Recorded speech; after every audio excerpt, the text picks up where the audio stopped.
अभी भी जितना हमने पहले किया वो हम पढ़ रहे थे लीनियर एसएचएम के बारे में। हमने टाइम पीरियड फाइंड किया, जब एक साइकिल कंप्लीट हो जाती है उसका टाइम पीरियड फाइंड किया। जब ब्लॉक क्या करता है, लीनियर एसएचएम करता है। लीनियर एसएचएम क्या होता है, जब ब्लॉक किसी लाइन के अलोंग एसएचएम करता है, ऐसे ऐसे, तो वहां पे कौन सा एसएचएम होता है, लीनियर एसएचएम। अब हम पढ़ेंगे angular SHM, time period find करेंगे एंगुलर एसएचएम का। एंगुलर एसएचएम क्या होता है, जब ऑब्जेक्ट आर्क के अलोंग एसएचएम करता है, जब ऑब्जेक्ट आर्क के अलोंग एसएचएम करता है तो वहां पे कौन सा एसएचएम होता है, एंगुलर एसएचएम। जैसे ये है, ये क्या है, एक होलोस्फीयर है, ये स्ट्रिंग से बंधा हुआ है, ये ऐसे ऐसे एसएचएम करेगा, एंगुलर एसएचएम।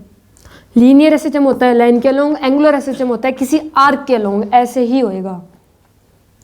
ठीक है। अब जैसे मान लो ये एक स्ट्रिंग है, इससे एक पॉइंट मास बंधा हुआ है, क्या ये एक पॉइंट मास, तो ये पॉइंट मास जब ऐसे ऐसे एसएचएम करेगा तो वहां पर इसको क्या बोलेंगे, सिंपल पेंडुलम। क्या बोलेंगे इसको, सिंपल पेंडुलम। बस इसको एक सिर्फ पॉइंट मास को ही यहाँ पे सिंपल पेंडुलम बोलते हैं, बाकी सबको बोलेंगे जर्नल पेंडुलम। क्या बोलेंगे, जर्नल पेंडुलम। तो ये जो होलोस्फीयर है ये क्या है, जर्नल पेंडुलम है। लेकिन अगर पॉइंट मास हो, पॉइंट मास कनेक्टेड हो, तो इसको क्या बोलेंगे, इसको बोलेंगे सिंपल पेंडुलम। अब जैसे ये होलोस्फीयर है ये क्या है, जर्नल पेंडुलम। ऐसे आगे भी देखो, ये भी जर्नल पेंडुलम है, ये भी जर्नल पेंडुलम है, ये भी जर्नल पेंडुलम है, ये सिंपल पेंडुलम है। क्या ये, सिंपल पेंडुलम। इससे ये स्ट्रिंग से एक पॉइंट मास कनेक्टेड है, तो यहाँ पे कौन सा पेंडुलम हो गया, सिंपल पेंडुलम। तो पहले जनरल पेंडुलम की बात करते हैं। General pendulum, general formula for time period of angular SHM, इसका फॉर्मूला हो जाएगा T = 2 pi root I naught upon mgd। I यहाँ पे होता है moment of inertia about suspension point, g होता है acceleration due to gravity, d होता है gap between suspension point and centre of mass, और m होता है मास ऑफ द सिस्टम। ये फॉर्मूला है T = 2 pi root I naught divided by mgd। ठीक है, ये यहाँ पे भी दे रखा है कि आई नॉट क्या होता है, moment of inertia about suspension point, m होता है mass of the system, gap between, D होता है gap between suspension point and centre of मास। तो ये जो पेंडुलम है ये कौन सा, जर्नल पेंडुलम है। जर्नल पेंडुलम का अगर टाइम पीरियड फाइंड करना है तो यही फॉर्मूला लगेगा। क्या लगेगा, T = 2 pi root I naught upon mgd, यही फॉर्मूला लगेगा हर जगह। अब सुनो, अब ये क्वेश्चन करते हैं केस 16। इसका क्या बताना है, टाइम पीरियड बताना है। फॉर्मूला तो ये लगेगा, सबको पता है, लेकिन पहले मूवमेंट ऑफ इनर्शिया बताना पड़ेगा। Movement of inertia, movement of inertia suspension point का, ये जो पॉइंट होता है ना जहाँ से कनेक्ट होता है, जहाँ से ये यहाँ पे कनेक्ट है, तो ये इसका सस्पेंशन पॉइंट है। क्या इसका, सस्पेंशन पॉइंट। अब इस होलोस्फीयर का क्या बताना है, टाइम पीरियड बताना है। एक एसएचएम करेगा जब, इसका क्या बताना है, टाइम पीरियड। टाइम पीरियड के लिए पहले मूवमेंट ऑफ इनर्शिया निकालना पड़ेगा इस पॉइंट के अबाउट। इस पॉइंट के अबाउट हमें पता होता है कितना होता है, 2/3 mr²। अब इस पॉइंट के अबाउट बताना है तो क्या करेंगे, पैरेलल एक्सिस थ्योरम लगा देंगे। IP = ICM + md²। ICM क्या हो जाएगा यहाँ पे, 2/3 mr², रोटेशन में पड़ा हुआ है ये, m का m, d क्या हो जाएगा, d हो जाएगा L+R। इधर रखा है मास m है और रेडियस r है, तो ये इतना डिस्टेंस लेना होता है, gap between suspension point and centre of the mass, ये पूरा गैप लेंगे, तो ये L+R हो जाएगा। d क्या हो गया यहाँ पे, L+R²। ये आ गया movement of inertia about suspension point. ठीक है, अब फॉर्मूला पुट कर देते हैं। ये रहा हमारा फॉर्मूला, इसमें पुट कर देंगे T = 2 pi, movement of inertia हमने फाइंड कर लिया, कितना है, 2/3 mr² plus ml+r² divided by mgd रहेगा, d की वैल्यू क्या आ जाएगी, L+R, डिस्टेंस है ना ये। तो ये आ गया आंसर, ये टाइम पीरियड आ गया। किसका टाइम पीरियड आ गया, ये होलोस्फीयर का। ठीक है, आगे क्वेश्चन करते हैं, आगे करते हैं। रिंग, अब एक ये क्या है, ये रिंग है। ये वाला जो पॉइंट होता है, ये सस्पेंशन पॉइंट होता है, ये हमेशा रेस्ट में ही रहता है। क्या रहता है, हमेशा रेस्ट में। अब ये रिंग ऐसे एसएचएम करेगी, ऐसे ये रेस्ट पे रहेगा और ये एसएचएम करेगी। ठीक है, इस रिंग का मास m है और रेडियस कितनी है, r। रेडियस कितनी है, r। रेडियस कितनी है इसकी, r। इस पॉइंट का मोमेंट ऑफ इनर्शिया हमें पता है कितना होता है रिंग के केस में, mr²। रिंग के केस में मोमेंट ऑफ इनर्शिया इतना ही होता है। इस पॉइंट के अबाउट बताना है, सस्पेंशन पॉइंट के about moment of inertia find करना है। तो यहाँ पे क्या लगेगी, parallel axis theorem, IP = ICM plus MD²। ICM क्या हो जाएगा, mr² प्लस MD, डिस्टेंस कितना हो जाएगा, r ही आएगा, तो r का स्क्वायर। तो यहाँ से क्या आ जाएगा 2mr²। मोमेंट ऑफ इनर्शिया कितना आ गया, 2mr²। अब फॉर्मूले पुट कर देते हैं। फॉर्मूला क्या था, T = 2 pi root IA I naught upon mg/d। 2 pi का 2 पाई, मोमेंट ऑफ इनर्शिया कितना फाइंड किया, 2mr²। ये पुट कर देंगे 2mr² mg/d को r लिख सकते हैं, क्या लिख सकते हैं, d को r। m से m कैंसिल, r से r कैंसिल, तो यहाँ से आ जाएगा 2 पाई रूट 2r/g। ये क्या आ गया, टाइम पीरियड रिंग का। रिंग जब SHM करता है तो उसका टाइम पीरियड आ गया 2 पाई रूट 2r/g। ठीक है, बस इसके पॉइंट, सस्पेंशन पॉइंट के बाद मोमेंट ऑफ इनर्शिया फाइंड करना है, फॉर्मूले में पुट करना है, बस सिंपल सी बात और कुछ नहीं करना। ठीक है, आगे करते हैं। रिंग वाला कंसेप्ट आगे समझ में हो गया क्वेश्चन। ठीक है, आगे करते हैं। Case number 18। अरे कहाँ गया, केस नंबर 18। इसमें पहले सस्पेंशन पॉइंट, ये रोड है, एक ये रोड है, एक ये रोड है। इसमें जो सस्पेंशन पॉइंट होगा वो ये है। ठीक है, इस रोड का मोमेंट ऑफ इनर्शिया इस पॉइंट के अबाउट, ये एंड में है, तो कितना होता है, ml²/3। ये हमने रोटेशन में याद किया हुआ है कि जब एंड, रोड के एंड पर मोमेंट ऑफ इनर्शिया कितना होता है, ml²/3। अब इस रोड का मोमेंट ऑफ इनर्शिया इस पॉइंट के अबाउट कितना हो जाएगा, हमें तो इसका पता है, जब सेंटर में होता है तो कितना होता है, ml²/12। इस पॉइंट के अबाउट बताना है, तो पैरेलल एक्सिस थ्योरम लगेगी, IP = ICM plus MD²। ICM कितना है, ml²/12।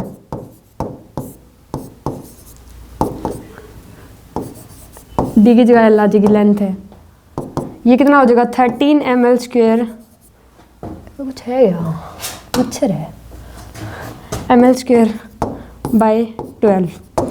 अब देखो, मोमेंट ऑफ इनर्शिया इस पॉइंट के अबाउट दोनों रोड का हमें पता चल गया। इस रोड का मोमेंट ऑफ इनर्शिया इतना है, इस रोड का मोमेंट ऑफ इनर्शिया इतना है, दोनों को प्लस कर दो पहले। ml²/3 plus 13 ml²/12।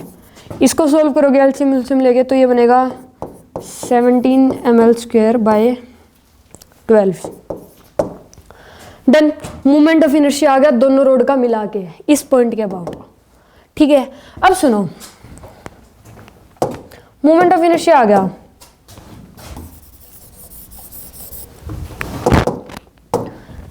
इस रोड का सेंटर ऑफ मास कहाँ होगा, बीच में। इस रोड का सेंटर ऑफ मास कहाँ आएगा, बीच में। दोनों का मिला के जो सेंटर ऑफ मास है वो कहाँ आएगा, इन दोनों के मासेस के बीच में। दो मास है तो इन दोनों के मास का सेंटर ऑफ मास कहाँ आएगा, इन दोनों के बीच में ही आता है, सेंटर में ही आता है। तो इन दोनों का भी कहाँ आएगा, सेंटर में ही आएगा। ठीक है, अब सुनो, ये पूरी लेंथ कितनी थी, L, तो ये कितनी हो जाएगी, L/2, और ये कितनी हो जाएगी, L/2। ये कितनी हो जाएगी, ये वाली L/4। अब हमें क्या बताना है, इस पॉइंट से लेके इस पॉइंट तक की डिस्टेंस लेनी है। ये इतनी लेंथ लेंगे हम, इतनी लेंथ कितनी हो जाएगी, L/2 प्लस L/4। तो ये सॉल्व करेंगे कितनी बनेगी, 3L/4। अब ये फॉर्मूले में पुट करेंगे डी की जगह, देखो कैसे होगी, T = 2 pi I naught upon mg/d। 2 pi I node की वैल्यू क्या पुट करेंगे, total moment of inertia 17 ml²/12। By 12 upon में mgd पुट करना है ना, मास 2 रोड है ना तो दोनों को मास लेना पड़ेगा, तो यहाँ पे 2mg आ जाएगा। क्या आ जाएगा यहाँ पे 2mg, 2mg। d की जगह क्या पुट करेंगे, d की जगह हम ये पुट करेंगे, कहाँ गया 3l/4। इसे सॉल्व कर लो, आंसर आ जाएगा। डन हो गया। देखो ये सस्पेंशन पॉइंट था, इसके अबाउट मोमेंट ऑफ इनर्शिया हमें पता था ml²/3 होता है, फिर इसके अबाउट हमें पता था, लेकिन हमें इसके अबाउट पता लगाना था, तो यहाँ पे क्या लगाई, पैरेलल एक्सिस थ्योरम। उससे मोमेंट ऑफ इनर्शिया आ गया इस रोड का इस पॉइंट के अबाउट, दोनों को प्लस कर दिया। प्लस करने के बाद हमने डिस्टेंस फाइंड करी, डिस्टेंस फाइंड करने के बाद फॉर्मूले में पुट कर दी। डन, क्लियर, ओके हो गया। ठीक है, आगे करते हैं। सॉलिड स्फीयर, अब क्या आ गया, सॉलिड स्फीयर। होलोस्फीयर किया था ना, वैसे ही है सॉलिड स्फीयर, बस इसका मोमेंट ऑफ इनर्शिया चेंज हो जाएगा। करते चलो, ये क्या है, सस्पेंशन पॉइंट। हमें इसके अबाउट, इस पॉइंट के अबाउट मोमेंट ऑफ इनर्शिया पता है, कितना होता है 2/5mr²। इस पॉइंट के अबाउट बताना है, तो यहाँ पे क्या लगेगी, parallel axis theorem. IP = ICM + MD²। ICM कितना आ जाएगी 2/5mr² प्लस m का m, d कितना हो जाएगा, अब ये इतना लेना ना, gap between suspension point and centre of मास, ये हो जाएगी L+r। तो यहाँ पे d की वैल्यू क्या आ जाएगी, L+r का whole square. Moment of inertia आ गया इस पॉइंट के अबाउट। डन, फॉर्मूला में पुट कर देते हैं, T = 2π√I0/mgd। 2π moment of inertia कितना है, 2/5mr² plus mr plus L+r या r+l एक ही बात है, mg और d की जगह ये पुट करेंगे L+r। डन, आगे मोमेंट ऑफ इनर्शिया समझ गए। अब सुनो, देखो अगर ये इतना हो गया, पहले इतना हो गया, ठीक है आगे करते हैं। अब सुनो, ये क्या है, एक सॉलिड स्फीयर। क्या था ये, सॉलिड स्फीयर। अब इसको एक पॉइंट मास बना देते हैं। क्या बना देते हैं, पॉइंट मास। ये हो गया होगा, इसको रफ कर लेते थोड़ा, पॉइंट मास बना देते हैं इसको।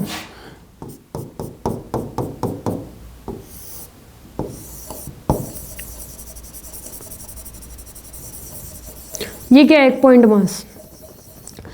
अब ये जनरल पेंडुलम नहीं रहा, ये सिंपल पेंडुलम बन गया। जब भी स्ट्रिंग से एक पॉइंट मास कनेक्टेड होता है तो वहाँ उसे क्या बोलते हैं, सिंपल पेंडुलम बोलते हैं। ऐसे घड़ी में देखा होगा, वो सिंपल पेंडुलम होता है। लेकिन ये क्या होता है, ये होता है जनरल पेंडुलम। ये क्या बन गया अब, सिंपल पेंडुलम। सिंपल पेंडुलम, इसमें रेडियस नहीं लेते, रेडियस नेग्लेक्ट ही करके चलते हैं। तो इसका टाइम पीरियड का फॉर्मूला क्या होगा, इसी में ही ये आया कहाँ से, मैं ये बताता हूँ पहले। I0/mgd 2π, ये हो जाएगा ml²/mg। ये n लिख सकते हैं, d को लेंथ ही है ना इसमें। रेडियस तो 0 ही लेके चलेंगे, रेडियस इसमें 0 पुट कर दी इसके फॉर्मूले में। जनरल फॉर्मूले में रेडियस क्या कर दी, 0 पुट कर दी। जनरल फॉर्मूला क्या था, T = 2π√I0/mgd। उसमें रेडियस हमने 0 पुट कर दी। तो ये क्योंकि रेडियस लेके नहीं चल रहे हैं, तो यहाँ से इसका फॉर्मूला क्या आ जाएगा, m से m कैंसिल, l से l कैंसिल। फॉर्मूला आ गया 2π√L/g। सिंपल पेंडुलम के टाइम पीरियड का फॉर्मूला क्या आ गया, 2π√L/g।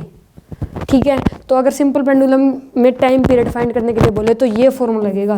जनरल फॉर्मूला तो हर कहीं लग सकता है, लेकिन ये हमने पुट करके देख ही लिया, तो सिंपल यही लगा देंगे कि T = 2π√L/g। तो सिंपल पेंडुलम का फॉर्मूला यहाँ से आया जनरल फॉर्मूले से ही है। ठीक है, ठीक है, हो गया। आगे करते हैं। अब सिंपल पेंडुलम पे है सारे क्वेश्चन। केस नंबर 20 सेम ही तो है, अभी तो बताया मैंने। वही बस इसका टाइम पीरियड का फॉर्मूला वही मैंने पुट करके दिखा दिया, सेम ही आ जाएगा। L/g आया कहाँ से मैंने ये बता दिया। सिंपल पेंडुलम के टाइम पीरियड का फॉर्मूला होता है 2π√L/g। ठीक है, इसकी रेडियस होती नहीं है, लेके नहीं चलते, बस लेंथ है और मास है। डन। आगे करते हैं। अब सुनो, लीनियर एसएचएम में हमने क्या किया था कि अगर जो ब्लॉक एसएचएम कर रहा था, स्प्रिंग मास सिस्टम था, स्प्रिंग मास सिस्टम को इंक्लाइंड प्लेन पे रख दिया तो भी उसका टाइम पीरियड सेम ही था। एलिवेटर के अंदर इंक्लाइंड प्लेन के ऊपर स्प्रिंग मास सिस्टम रख दिया तो भी टाइम पीरियड उसका सेम ही था। वर्टिकली रख दिया, हॉरिजॉन्टल रख दिया, टाइम पीरियड सेम ही आ रहा था। लेकिन एंगुलर एसएचएम में ऐसा नहीं होता कि टाइम पीरियड सेम ही चलेगा, इसमें चेंजेस है, चेंज होएगा। इसमें देखो क्या चेंज होता है, इसमें जी एक्सेलरेशन ड्यू टू ग्रेविटी में चेंज आता है, वो ही समझना है, वो करते हैं। ये क्या है, एलिवेटर, इसके अंदर सिंपल पेंडुलम है और ये एक्सेलरेट कर रहा है ए नोड से, ऊपर की तरफ एक्सेलरेट कर रहा है ए नोड से। तो फॉर्मूला क्या है, T equal to 2 pi L by g, ये फॉर्मूला है। ये ऊपर एक्सेलरेट कर रहा है, नीचे एम जी तो लगेगा ही, ठीक है। साथ में सूडो फोर्स भी लगता है एक एम ए का, ये बताया हुआ है कि अगर एक्सेलरेट ऊपर करता है तो नीचे क्या लगता है, सूडो फोर्स लगता है एम ए का। अगर ऊपर एक्सेलरेट कर रहा है तो सूडो फोर्स नीचे, अगर नीचे एक्सेलरेट कर रहा है तो सूडो फोर्स ऊपर। और कितना लगता है, एम ए का। ऊपर क्या लगेगा, टेंशन। तो टेंशन की वैल्यू क्या आ जाएगी यहाँ से, M G plus M A. इसमें जी इफेक्टिव आएगा, जी इफेक्टिव फाइंड करना पड़ेगा। जी इफेक्टिव क्या होता है, टी बाई एम, टेंशन की वैल्यू क्या है, M G plus M A upon M. A naught ले लेंगे ना, यहाँ पे ए नोड से एक्सेलरेट कर रहा है, ए नोड है ये, एम से एम कैंसिल, तो यहाँ से वैल्यू क्या आ जाएगी, जी इफेक्टिव की, जी प्लस ए नोड। यहाँ पे जी में चेंज आएगा, किस में चेंज आएगा, जी में, जी में चेंज आ जाएगा, जी इफेक्टिव आ जाएगा जी की जगह। जी इफेक्टिव कितना है, जी प्लस ए नोड, फॉर्मूले में चेंज आ गया है ना। तो ऐसा नहीं होता कि एंगुलर एसएचएम में फॉर्मूला सेम रहेगा टाइम पीरियड निकालने का, नहीं, इसमें चेंज होएगा। लीनियर एसएचएम में सारी जगह सेम चलते हैं, लेकिन इसमें अलग होते हैं। कैसे हुए हैं ये, इसमें फोर्स लगते हैं और वो सारे जी इफेक्टिव आता है इसमें, तो इसलिए चेंज होता है एंगुलर एसएचएम में, ठीक है। हो गया, आगे करते हैं। अब इसमें सुनो, इसमें ये एलिवेटर क्या कर रहा है, नीचे एक्सेलरेट कर रहा है, नीचे एक्सेलरेट कर रहा है, तो ऊपर टेंशन तो होएगी, ऊपर साथ में एम ए का सूडो फोर्स भी आ जाएगा। किसका सूडो फोर्स लगेगा, एम ए जितना, और नीचे एम जी तो लगे ही लगेगा। तो यहाँ से टी की वैल्यू क्या आ जाएगी, T plus M A equal to M G, तो यहाँ आ जाएगा T equal to M G minus M A. T की वैल्यू आ गई, G effective, G effective find करेंगे, ये होता है टेंशन बाय मास। टेंशन की वैल्यू कितनी है, M G minus M A upon M, M से एम कैंसिल, ए नोड लेंगे यहाँ पे, तो वैल्यू क्या आ जाएगी, जी माइनस ए नोड।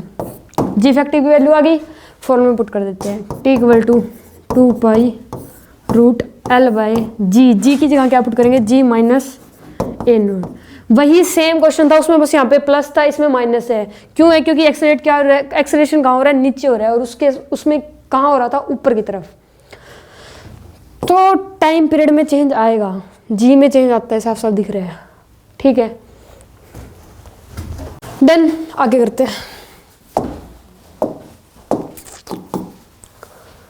अब देखो ये बस है, ये आगे की तरफ एक्सेलरेट कर रही है, क्या कर रही है, आगे की तरफ एक्सेलरेट। जब ये आगे की तरफ एक्सेलरेट करेगी ना, तो ये सिंपल पेंडुलम पीछे चला जाएगा, ये ऐसे बन जाएगा। जब ये बस आगे की तरफ एक्सेलरेट करेगी तो सिंपल पेंडुलम क्या चल जाएगा, पीछे चल जाएगा। तो इधर लगेगा टी, नीचे एम जी, और इधर क्या लगेगा, एम ए नोड, क्योंकि एक्सेलरेशन क्या है, आगे है, तो सूडो फोर्स हमेशा ही एक्सेलरेशन के अपोजिट में लगता है। तो ये अगर आगे लग रहा है एक्सेलरेशन, आगे एक्सेलरेट कर रही है बस, तो पीछे क्या लगेगा, सूडो फोर्स। क्या लगेगा, pseudo force M A naught का। टेंशन की वैल्यू रिजल्टेंट ले लो, क्या आएगा, एम ए नोड का स्क्वायर प्लस एम जी का स्क्वायर, रूट पूरे का रूट, रिजल्टेंट ले रहे ना। टी की वैल्यू आ गई, जी इफेक्टिव टेंशन बाय मास होता है, सबको पता है। टेंशन कितनी है, टेंशन बहुत है। एम ए एम जी का स्क्वायर डिवाइडेड बाय एम। ये एम को बाहर कॉमन ले लेंगे तो कैंसिल आउट हो जाएगा, तो यहाँ से क्या आ जाएगा, आगे लेंगे, छोड़ो। जी इफेक्टिव आ गया, ठीक है, फॉर्मूले में पुट कर देते हैं। T equal to 2 pi root L by G, 2 pi root L तो एल ही है, जी इफेक्टिव वही पुट कर दो।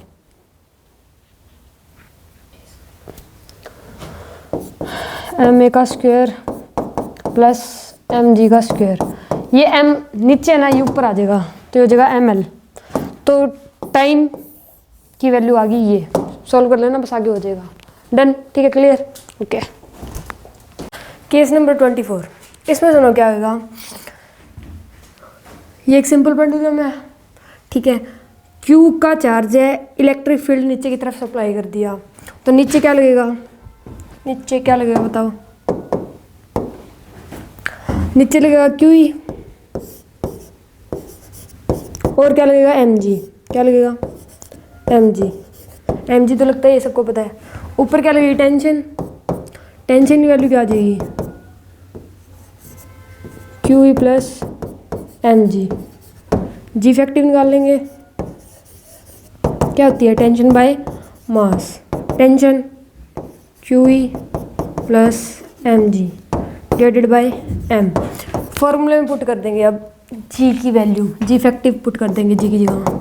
T equal to 2 pi root L by G था फॉर्मूला, इसकी जगह पुट कर देते हैं 2 pi root L divided by Q E plus M G. ये एम नीचे तो ऊपर चल जाएगा, तो यहाँ से इस पेंडुलम के टाइम पीरियड का फॉर्मूला क्या आ गया, 2 pi root M L divided by Q E plus M G. Done, next करते हैं। ऊपर की तरफ इलेक्ट्रिक फील्ड अप्लाई कर दिया, तो ऊपर क्या आ जाएगा, क्यू ई, साथ में टेंशन, नीचे क्या लगेगा, एम जी। टी की वैल्यू क्या हो जाएगी, T plus Q E equal to M G. यहाँ से क्या आ जाएगा, T equal to M G minus Q E. ये आ गई टी की वैल्यू, टेंशन मतलब। जी इफेक्टिव क्या होता है, टेंशन बाय मास। टेंशन कितनी है, M G minus Q E divided by M. Formula put कर देते हैं, एल जी की जगह जी इफेक्टिव पुट कर देंगे, ये जी इफेक्टिव है, इसको पुट कर देंगे, M G minus Q E, Q E, M नीचे डिवाइड में, ये ऊपर मल्टीप्लाई में चल जाएगा, तो यहाँ से टाइम पीरियड की वैल्यू आ जाएगी 2 pi root M L divided by M G minus Q E. Done, आगे करते हैं।